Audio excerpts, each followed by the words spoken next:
the 22nd of June, 1941. Millions of German soldiers move across the German-Soviet border in the largest land invasion in history. Operation Barbarossa, the code name for the German attack on the Soviet Union, is not merely a military campaign.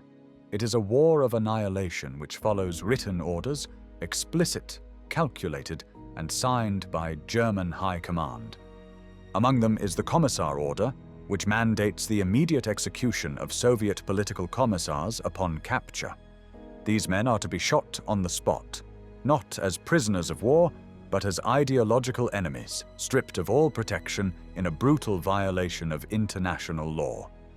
The order sets the tone for a campaign of systemic murder that blurs every line between combat and atrocity. When Nazi Germany collapses in 1945, those responsible face justice in Nuremberg.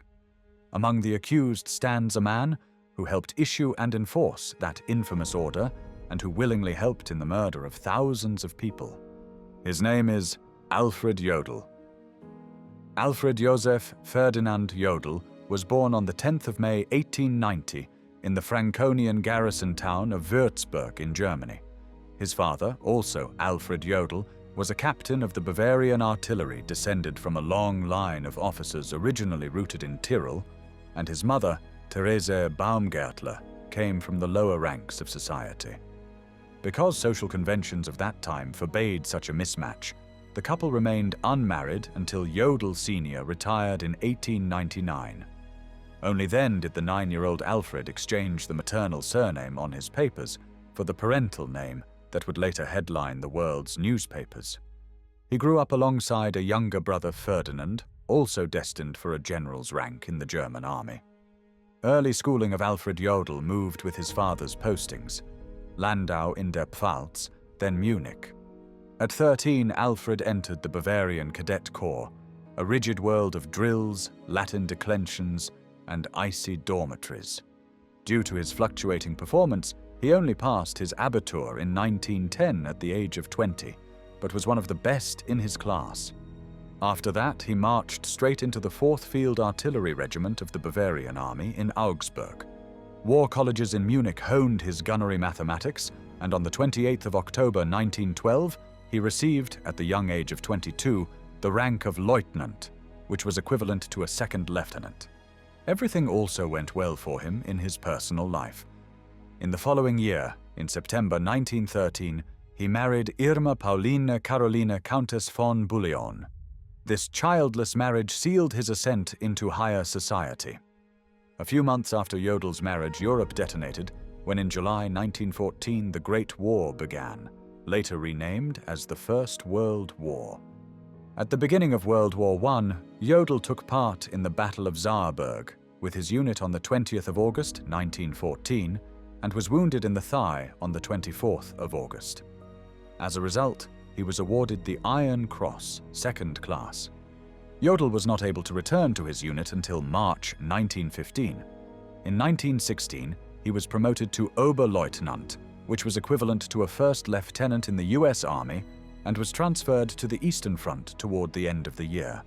There, in 1917, he became the battery commander of the 72nd Royal Hungarian Field Artillery Regiment. At the beginning of 1918, he was reassigned to the Western Front as a General Staff Officer. On the 3rd of May 1918, he was awarded the Iron Cross 1st class. During the war, he was successful and slowly climbed through the ranks of the German army. The end of the war and the creation of the new democratic German Republic did not stop him.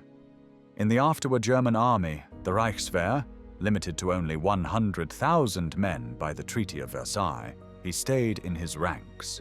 First as a battery leader, then, after stellar performance in the elite Führergehilfen courses, as a rising planner.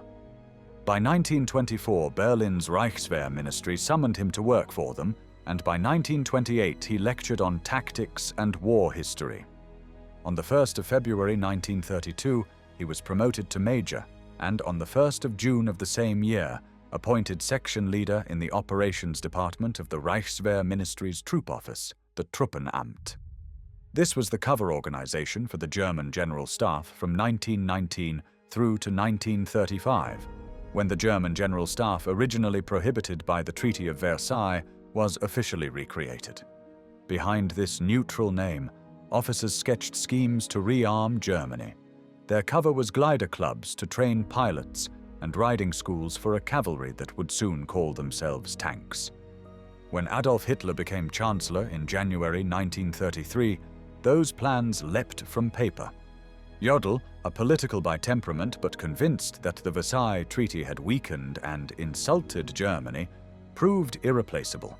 On the 20th of June 1935, Alfred Jodl became the head of the Department of National Defense in the Wehrmacht Command Office, and on the 1st of August 1935, he was promoted to Oberst, which was an equivalent to colonel.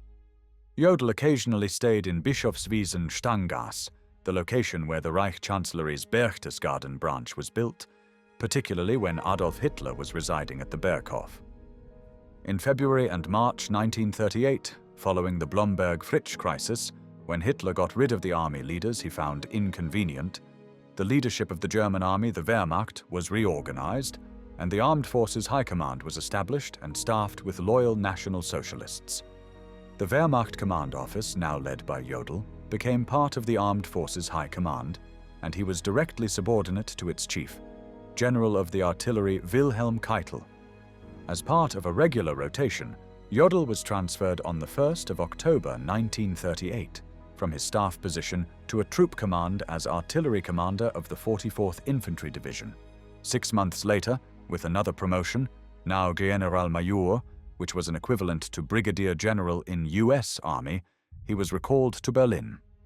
On the 23rd of August 1939, 8 days before German tanks crossed into Poland, Hitler named him Chief of the Operations Staff in the Armed Forces High Command. The handwriting of the forthcoming campaigns would therefore be partly his. The Second World War began on the 1st of September 1939. Poland fell in 5 weeks, but an uneasy winter followed while Hitler sought openings in Scandinavia and the West.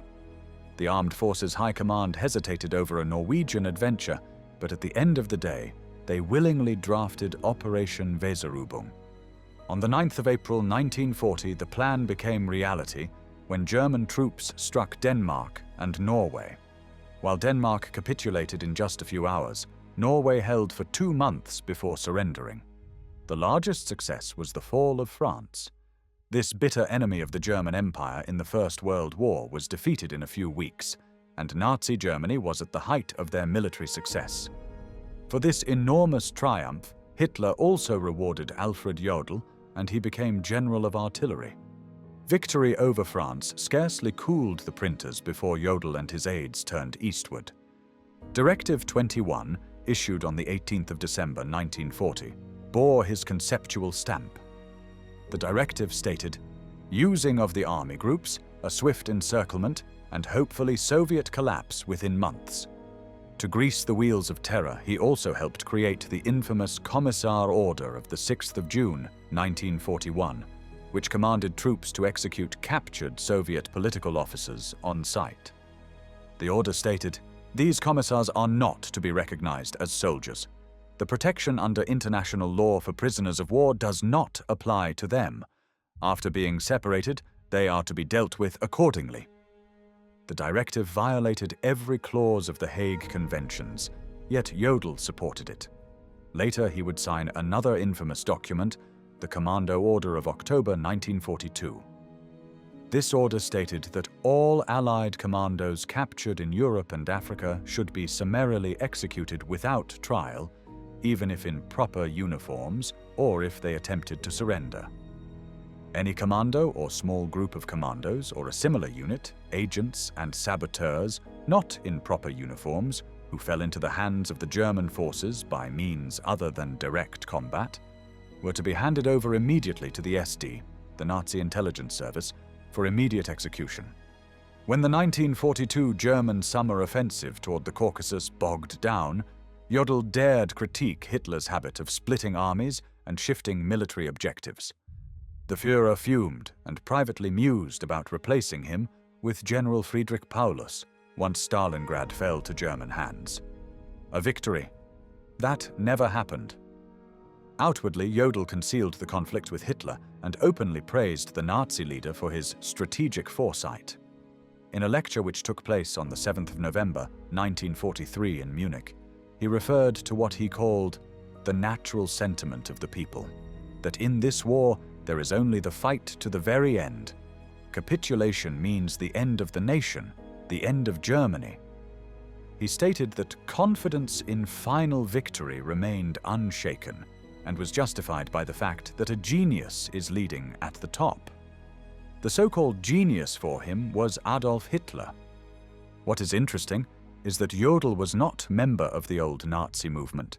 His party number was quite high, 9,640,812. Despite that he was not an old party member, he was willing to collaborate in all the Nazi crimes. Jodl was also involved in the deportations of European Jews to extermination camps. In the fall of 1943, he made a note on a letter from the German Wehrmacht commander in Denmark, Hermann von Hanneken, who did not want the state of military emergency to be misused as a pretext for Jewish deportations. Jodl wrote, "Nonsense. This is about matters of state necessity." The war closed in. On the 30th of January 1944, he reached the summit rank of Generaloberst, which was equivalent to general. But it was not all success for Jodl. Less than 3 months later, his wife Irma died in Königsberg. He was still recovering from grief when on the 20th of July 1944, Oberst Klaus von Stauffenberg's bomb lifted the conference table at the Wolf's Lair. Jodl, seated beside Hitler, suffered a minor leg wound, but this injury did not stop him in supporting of Nazi crimes. His orders were connected to the deportations of the civilians, the destroying of property, and using tactics of scorched earth. 1 month before the end of the war, on the 7th of April 1945, Alfred Jodl married Luise von Benda, a friend of his late wife. The ceremony could not halt the Allied avalanche. A few weeks later, Hitler shot himself, and Grand Admiral Karl Dönitz telegraphed Jodl to negotiate surrender with the Allies. In the early hours of the 7th of May 1945, Generaloberst Alfred Jodl signed the unconditional capitulation at Reims, covering all German forces. The Soviets, worried about the creation of the new stab-in-the-back myth as it happened after the First World War, insisted on a second ceremony in Berlin, which Field Marshal Keitel signed again in Berlin-Karlshorst on the 8th of May 1945. Alfred Jodl was captured by Allies on the 23rd of May 1945. He spent months before the trial in the prison cell. In Nuremberg court he faced 4 charges: conspiracy, crimes against peace, war crimes, and crimes against humanity. The defense argued that Jodl had been just a soldier following orders, ignorant of death camps and other Nazi atrocities. Cross-examination shredded that claim. His initials marked orders that paved the way for massacres. His annotations belittled pleas to spare civilians, and his strategic memos fed aggression. Jodl's own handwriting proved the sharpest witness of his crimes. The documents he created during the war spoke more loudly than any post-war alibi. Jodl, despite the evidence, pleaded not guilty, before God, before history, and my people, as he said. Found guilty on all 4 charges, he was sentenced to death. The request by Jodl's defense team for execution by firing squad instead of hanging was denied, just as similar requests from Wilhelm Keitel and Hermann Göring had been. The reason was the criminal rather than military nature of his acts. Jodl was executed by American Army Sergeant John C. Woods, who had no documented pre-war experience as a hangman. It is believed that he was deliberately bad at his job to make the 10 Nazi war criminals that he executed on the 16th of October 1946 suffer as they all died a long, agonizing death. The Nazis executed by Sergeant Woods fell from the gallows with a drop insufficient to snap their necks, resulting in their death by strangulation that in some cases lasted several minutes. The 56-year-old Jodl was hanged after he had said his last words, which were, "I salute you, my eternal Germany." But because he fell from the gallows with insufficient force to snap his neck, his horrible convulsing lasted 18 long minutes before he died. His remains, like those of the other 9 executed men and Hermann Göring, who had killed himself prior to his scheduled execution, were cremated at Ostfriedhof Cemetery in Munich.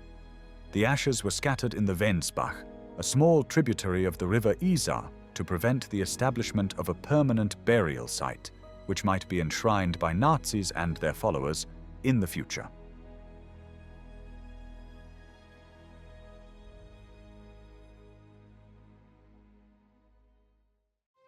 Thanks for watching the World History Channel. Be sure to like and subscribe and click the bell notification icon so you don't miss our next episodes. We thank you, and we'll see you next time on the channel.